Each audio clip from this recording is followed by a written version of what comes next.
He left me for 15 years, now he wants a piece of my success and he won't take no for an answer. I was 13 when my dad disappeared. One minute he was complaining about his coffee being too weak, the next he was gone. No explanation, no goodbye, just silence. It wasn't a dramatic fight, no slammed doors or tearful goodbyes. It was like he'd simply walked out of our lives, and that was that. 15 years passed, and over time, the pain of his disappearance dulled into something more like a faint memory. I didn't think about him much anymore. I'd built my life, my bakery, my routine, my friendships. It wasn't a fairy tale, but it was mine. My mom, Helen, lived nearby, and we were close. Things were steady. I didn't need him. And then, one morning, as I was pulling a fresh batch of cinnamon rolls from the oven, the bell over the door jingled. I didn't look up at first, thinking it was just another customer. But then I heard a voice I hadn't heard in years. "Hey, kiddo." I froze. I could feel the blood drain from my face as I slowly turned toward the voice. There he was. My dad. Standing in the doorway of my bakery like he hadn't missed a day. Older, grayer, but unmistakably him. The man who had walked out of my life 15 years ago was just back. Like nothing had ever happened. I blinked, trying to process it. My brain didn't seem to be working right. "What the hell are you doing here?" I finally managed to croak. He smiled a little too casually and said, "I've been hearing about your bakery. I'm proud of you, kid. Always knew you had it in you." Proud? Knew I had it in me? The man who left us struggling to pay rent, who never sent a single birthday card, was now standing in front of me as if we had just missed a couple of family dinners. I couldn't even speak. This wasn't the reunion I had imagined. I didn't know what to say. What was I supposed to say to the man who had disappeared without a trace and now thought he could just waltz back in and act like everything was fine? I just stood there, staring at him. He seemed completely unfazed, like the last 15 years had been nothing. He looked around my bakery, admiring the cozy little space I'd spent so much time building. "You've really done well for yourself," he said, his voice low but filled with that familiar sense of self-assured pride. "I always knew you had it in you." I wasn't sure how to respond to that. Part of me wanted to shout at him, remind him of all the times I had to pick up the pieces of my life without him. But all I managed to get out was a short, hollow laugh. "Yeah, well, I've worked hard." He nodded like he was proud of me, but it didn't sit right. How could he stand there, so casual, so nonchalant, as if he hadn't abandoned me and my mom? Andrew hesitated for a moment, shifting his weight from one foot to the other. "I've been thinking about it a lot lately. I was kind of hoping we could reconnect." I felt my stomach drop. Reconnect? After 15 years? Was he serious? But before I could say anything, he dropped the bomb. "I've been hearing good things about your bakery. I thought maybe, well, since you're doing so well, I could get a piece of the pie." A piece of the pie. My mind raced as I tried to process what he had just said. "What do you mean?" I asked, my voice coming out shakier than I wanted. He smiled, his expression easy, like we were discussing a casual business deal. "I mean, we're family, right? Family sticks together. You wouldn't be where you are without me, after all." I felt my breath catch in my throat. The audacity of him. The nerve. "You think you deserve a share of my business?" I couldn't hide the shock in my voice anymore. He nodded. "Yeah. I mean, you've done well, and I'm proud of you, kid. I just thought, maybe it's time I got something out of all this. After all, I'm your dad." The words hit me like a slap across the face. I could feel the anger rising inside me, curling tight in my chest. My bakery. The one thing I'd built from the ground up with my own hands, my sweat, my tears, and now he wanted a cut? Just like that? I took a deep breath, trying to steady myself. My voice was tight with frustration. "My success had nothing to do with you. It's mine, and it's because of me and my mom. You don't get to waltz back into my life after 15 years and demand anything." For a moment, there was silence. I could see the flicker of hurt in his eyes, but it quickly turned into something else, anger, maybe. He opened his mouth, then closed it again, clearly trying to find the right words. Finally, he spoke. "You wouldn't even exist if it weren't for me, you know. I passed down my entrepreneurial spirit to you. It runs in the family." I felt my hands tremble with rage. "Are you kidding me? You left us to fend for ourselves. We barely made it through some of those years, and now you think you deserve a piece of it." I was nearly yelling at him, but I didn't care anymore. He raised his hands in mock surrender. "Look, kid, I'm just saying, we're family. I was just trying to make it right." I shook my head, the anger swelling inside me, but I forced myself to stay calm. "No, you don't get to make it right now. You don't get to come back after all this time and think you can just take what I've earned." For a moment, he stood there, mouth agape, as if the words hadn't even registered. And then he straightened up, his posture stiffening. You'll regret this, he said, his voice low and threatening. I stared at him, my heart pounding in my chest. I won't, I whispered. And with that, he turned and walked out of the bakery, leaving me standing there, shaking with rage and disbelief. I couldn't believe it. My own father, demanding a share of my life's work. The nerve. I had built this. Me. Not him. But part of me couldn't stop wondering, why now? Why after all these years? What did he really want? I couldn't get his words out of my head. Family sticks together. What a joke. After all these years, he comes back, expecting to just waltz in and claim a part of everything I built. But there was something else gnawing at me, something I couldn't shake. I needed answers. Not just about his sudden return, but about why he left in the first place. Why had he vanished without a trace, without a word, and without a second thought for me or my mom? I drove to my mom's house that night, my mind racing, my stomach in knots. When I walked through the door, she was sitting at the kitchen table, sipping her tea, her face calm, as if nothing had changed. Mom, I said, my voice tight, we need to talk. She didn't even flinch. I know. I figured it was coming. I sat down opposite her, the weight of everything I wanted to ask pressing down on me. What did he say? Why did he really leave? Because he sure as hell didn't just leave us because he didn't care.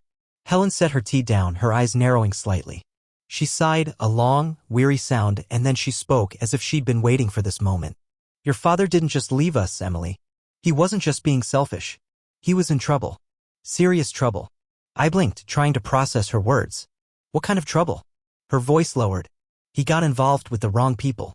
Dangerous people. I didn't know all the details, but I knew enough. He got in over his head, and one day he came to me. He said that if he stayed, they'd come for him and they'd come for us too. He said the only way to protect us was for him to disappear. No note, no phone call. He just left. The air in the room felt thick, heavy, as if I was suffocating under the weight of this revelation. I stared at my mom, disbelief washing over me. So he left to protect us? The words felt foreign coming out of my mouth. I didn't understand. Yeah, she said softly, her eyes distant. That's what he said. But if he was protecting us, why didn't he at least check in? Why didn't he send a letter or make sure we were okay? The anger in my voice surprised even me. He just disappeared. Without a word. Without any explanation. How is that protection? Helen's face tightened. I don't know. Maybe he thought staying away was the only way to keep us safe. I couldn't argue with him. He said if he stayed, they'd come after us, that it wasn't just about him anymore. But I never heard from him after that. Not a single letter, Emily. Not one word. I shook my head. It doesn't make sense. How could he just leave us? How could he think that was the right thing to do?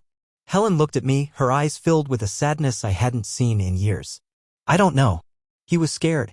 And maybe he thought he was doing the right thing. But it doesn't excuse the way he just walked out of our lives. It doesn't excuse the way he left us to pick up the pieces. I sat back in my chair, my mind racing. He was trying to protect us?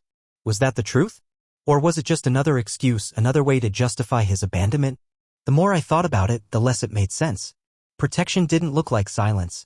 It didn't look like disappearing without a trace. He could have at least called Mom. He could have checked in. He could have let us know he was alive. But he didn't. He just disappeared. My mom's face softened, but she didn't say anything. The truth hung in the air between us, heavy and uncomfortable. I stood up suddenly, the chair scraping against the floor. I need to know more. I need to know what happened to him, what he really got involved in. Emily, I don't think. No, Mom, I interrupted, my voice firm.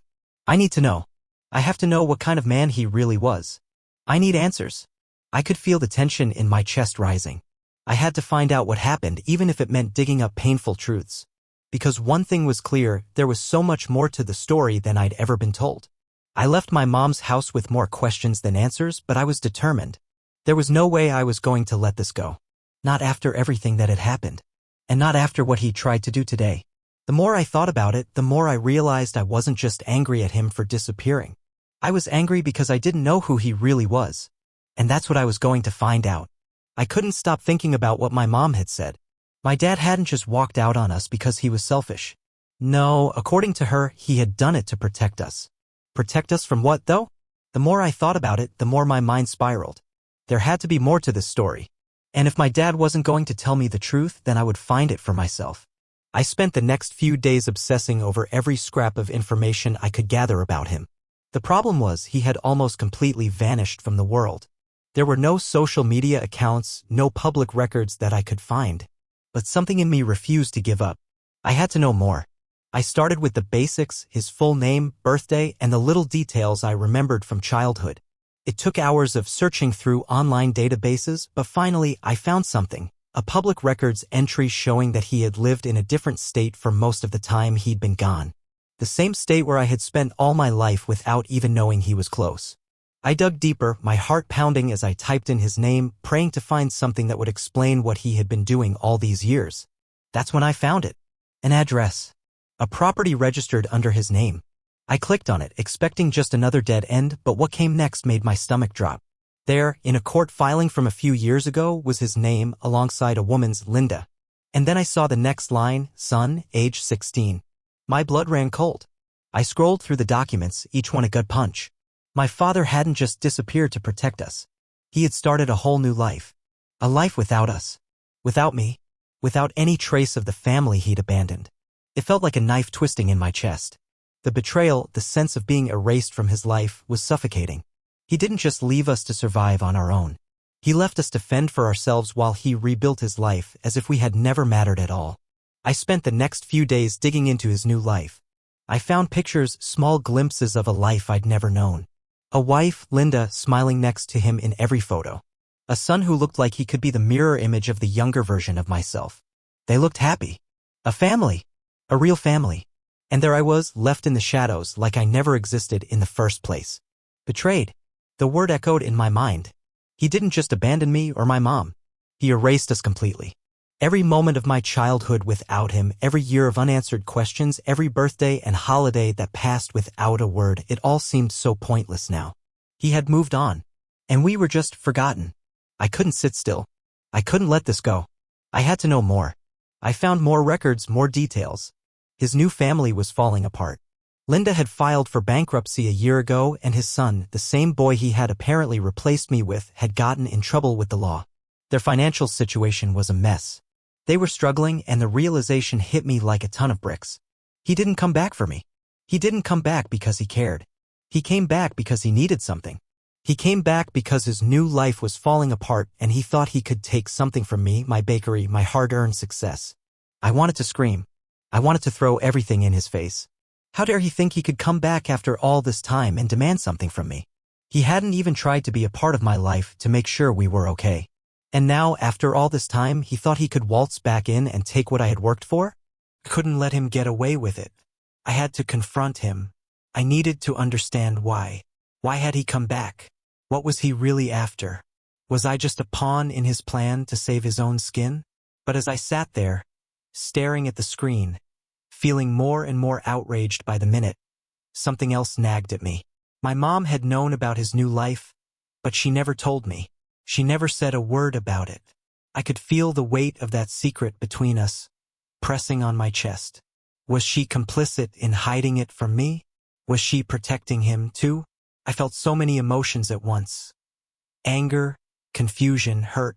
The rhythm of my thoughts was speeding up, each new discovery only fueling my need to find out more. The truth was unraveling, but it only led to more questions. He had betrayed us. He had erased us from his life. But he wasn't done yet. I knew that now, and this time I was going to get the answers I deserved. No more secrets. No more lies. I was done being the one left in the dark. I couldn't hold it in anymore. The betrayal, the anger, the sheer audacity of everything he had done. It had all built up inside me, and I couldn't let it fester any longer. I picked up my phone and dialed his number. The phone rang 3 times before he answered, his voice casual, almost like nothing had changed. "Hey, kiddo."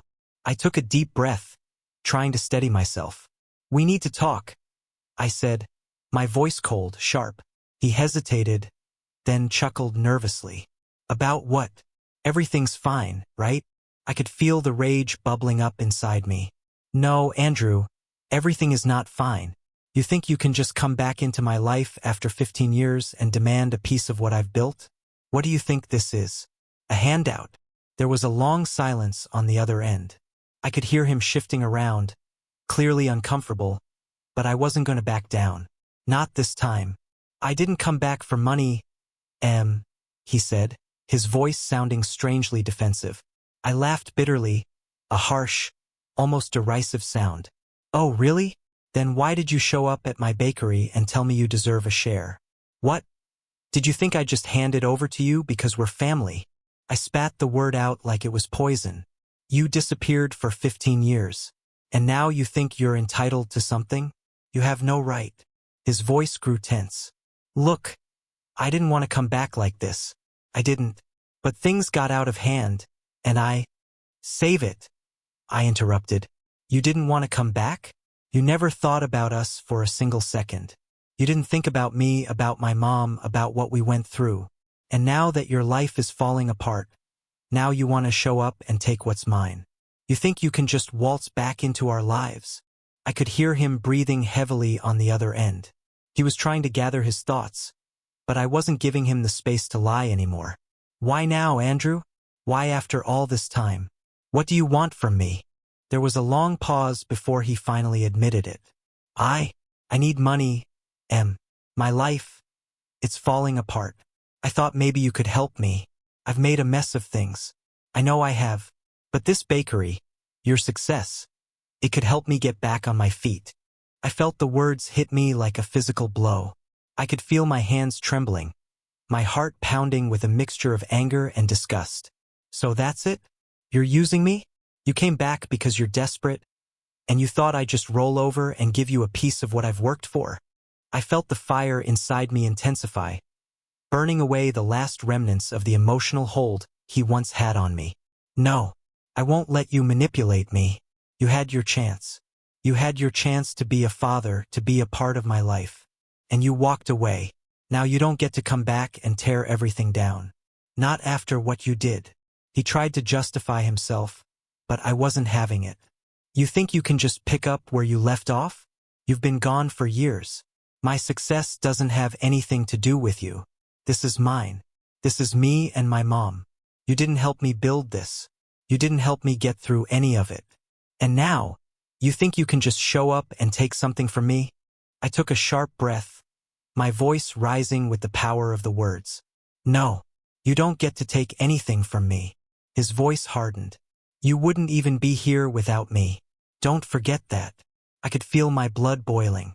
"I wouldn't be here without me, Andrew. Without my mom. You didn't make me. You walked away and left us to pick up the pieces of our broken lives. You don't get to come back now and claim what isn't yours." He was silent for a moment, but I wasn't done. "I don't need your approval. I don't need your money. I've made this life on my own, without you. And I'm not about to let you destroy it now." I paused, taking a steadying breath. This was it. This was the moment I finally took control. "You want to make things right? You want to fix things? Start by staying out of my life. Start by leaving me and my bakery alone." I could feel the tension in the air as he stood there, trying to process the finality of what I had just said. "You won't win this," he spat. "I already have," I replied, my voice unwavering. "I'm done. You're not going to control me anymore." I hung up the phone, the click of the line going dead reverberating in my chest. It was over. He couldn't manipulate me anymore. He couldn't guilt me. He couldn't use me. For the first time in years, I felt free. Free from the weight of his abandonment. Free from the years of wondering why he left. Free from the constant fear that I wasn't good enough. He didn't have a hold on me anymore. And nothing, no one, could ever take away what I had built. I was done. And this time I meant it. The days after the confrontation felt different, heavier, but somehow lighter all at once. I thought I was done with him. I had made my point, finally stood up for myself, and walked away with my head held high. But then I found something. I had been going through some old files in the bakery's office when I stumbled across something that made my stomach churn. It was a loan application, but this wasn't just any loan application. There, on the paperwork, was my name and my bakery, listed as collateral for a loan Andrew had tried to take out. And right beneath it were forged documents, claiming that he owned part of my business. I felt the blood drain from my face. My hands trembled as I picked up the papers. He had gone so far, trying to steal from me after everything. He had thought I would just let him take what I had worked for. But I wasn't going to let that happen. I knew what I had to do. There was no more running from the truth, No more pretending I didn't care about what he had done. It was time to make him face the consequences of his actions. I called him. I told him to meet me at a diner halfway between our towns. And when he agreed, I gathered everything I needed to show him exactly who he was dealing with. I arrived first. The diner was quiet, the hum of conversation around me muted as I waited. My hands were steady now, my resolve stronger than ever. When Andrew walked through the door, he looked as smug as ever, like he thought he had a chance of convincing me to change my mind. He slid into the booth across from me, his face eager, like he was about to make his big pitch. But I wasn't buying it. Not anymore. I didn't need him or his lies. I laid out the evidence in front of him, each forged document, each attempt to use my bakery as leverage, and watched his face change. The arrogance faded from his expression, replaced by something I couldn't quite place. Shock, maybe, or regret. But it didn't matter. Care to explain this? I asked, my voice calm but firm. He tried to deny it at first, stumbling over his words. But there was no way out for him now. I had done my homework, and I wasn't going to let him manipulate me any longer. You've lost, Andrew, I said, my voice steady with finality. You've been lying to me and my mom for years. You thought you could come back and take what wasn't yours, but you've got nothing now. You're done. I could see the fight drain out of him. The man who had once been my father, who I had once looked up to, was no longer there. The person sitting across from me wasn't the man I had wanted him to be. He was a shadow, a man who had made his choices, and now he was facing the consequences. He opened his mouth to say something, but I held up a hand, silencing him. No more excuses. No more lies. You've done enough damage. But it ends here. I'm not letting you take anything from me. Not now. Not ever. He didn't respond. He couldn't. There was nothing left for him to say. I stood up and left the diner without looking back. I didn't need closure from him. I didn't need him to apologize. I had found my closure in taking control. I had found my strength in standing up for myself, in refusing to let someone who had abandoned me destroy everything I had worked for. I had spent years feeling like I wasn't enough, like his abandonment was somehow my fault. But now I realized something. I am enough, and I always had been. As I walked out into the cool night air, I felt lighter than I had in years. I wasn't a little girl waiting for her father to come back. I was Emily. I was the woman who had built something from nothing, who had fought for everything she had, and I wasn't going to let anyone take that away. And for the first time, I truly felt free. Free from the past. Free from the guilt. Free from him. I didn't need him anymore, and I never would. I had won.